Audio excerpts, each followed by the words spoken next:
I see a lot of conversations about sales and marketing by design. And while there are small, very small things that we need to pay attention to that'll facilitate sometimes selling well, because different types have less wiggle room around getting away with certain things. So, for example, if you are a projector type, you don't have the same ability to get in there and talk about yourself in the way, say, that a manifestor or a manifesting generator can. So you have to be a little extra careful around making sure your placement of your biographical information is correct in your sales process. But they're very subtle. Those are all very subtle things that are not going to make or break your sales. They're just going to help you.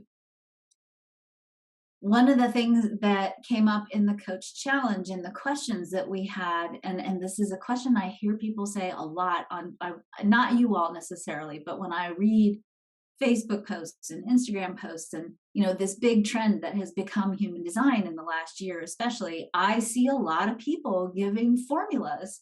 Projectors do this, first lines do this, people with open solar plexus do this, people with this do this.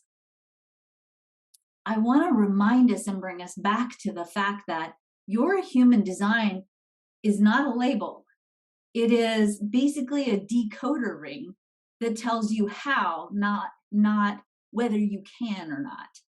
All right. So you can do all of it. You can be successful by type.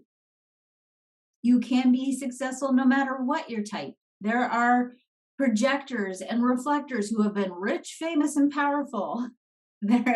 So it's open to all of us. All of it is open to all of us. You're not your type. And so before we dive into marketing and before we dive into anything, I want to bring us back to something. And you might wonder, like, what does this have to do with business? I'm going to tell you, this has everything to do with business. Who you are is not your type. I've already said that once. I'll probably say it a couple more times today. Who you are is not your type. You're not your chart. Who you are is an infinitely creative phenomenon. You are literally a once in a lifetime cosmic event who has the capacity to literally create whatever you choose.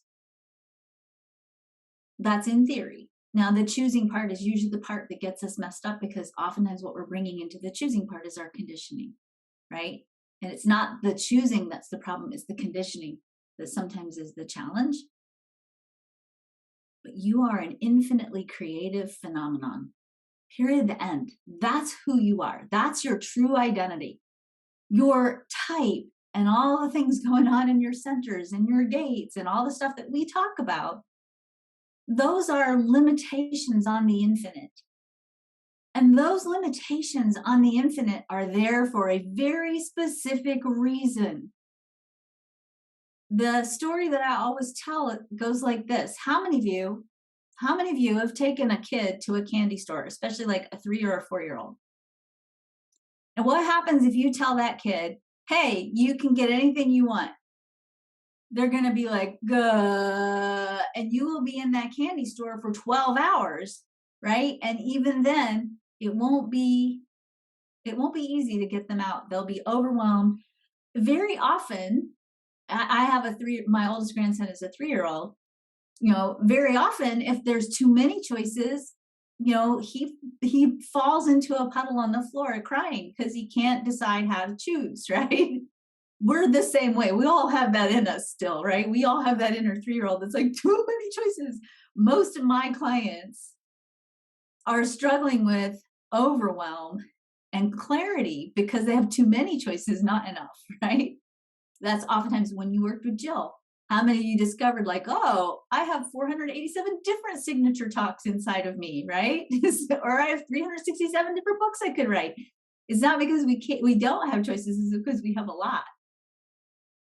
So your human design necessarily limits you. Now, it's still pretty wild how many choices you have.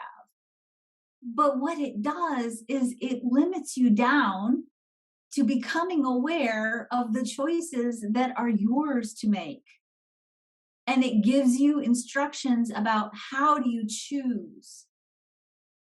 And the choices that are yours to make are going to be the ones that feel the most abundant, the most juicy, the most delicious, the most inspiring. And that's not only what's there for you, it's also that's part of what you're bringing to your clients is reminding them of that, right?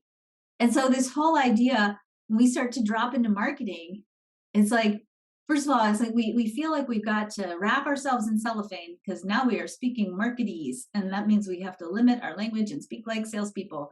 And salespeople talk like this, but wait, there is more. You must buy this in 24 hours. And if you don't buy it in 24 hours, you will be dead, right? It's like we have this weird idea that selling is this different personality we have to put on, and it's very limiting. And there's like this one way to do it. And we all have to suck it up and go do it. And we all hate it and nobody loves it.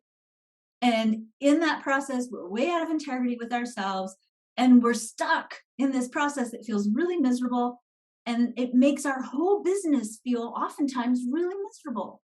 Because here's the deal, when we forget that selling is about service, that selling is about love, that selling is about sharing with your client hope and possibility and a pathway to transformation or a pathway to expansion. It doesn't even have to be transformation, it can be expansion.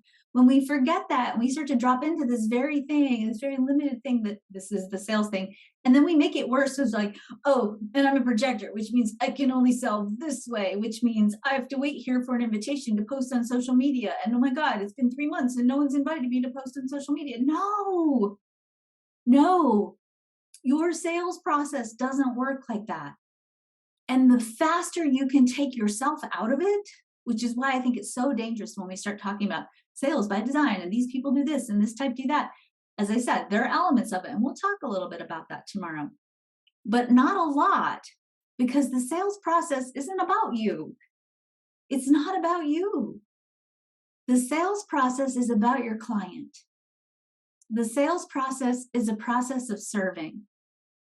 And it's fun and it's joyful and it's loving and it's exciting and it's literally like being a fairy. You just get to walk around with your wand, bopping people on the head, giving them all kinds of little sparklies. And the ones that want to go even further into playing with you are going to be the ones that stand up and go, I'm ready to begin. And if you can really embrace that piece of it, two things will happen. Number one, you're going to have a much greater impact with your work. And number two, you'll make more sales because you won't feel like you have to wrap yourself in cellophane and speak some strange language that is salesese that you haven't quite mastered, that you really don't like anyway because it doesn't roll off your tongue well and it's right? You'll make more sales and you'll have more impact, which is, I think, honestly, what most of us, if not all of us, want. I want to just keep inviting you to drop all of the old ideas you have about sales and marketing. Drop, honestly, a lot of the ideas that maybe you've heard about, oh, I'm a this type, I have to do this, right? And remember that sales and marketing is not about you. It's about your client. If you can take yourself out of it, it takes all the anxiety out of it. It allows you to show up and serve at your highest level.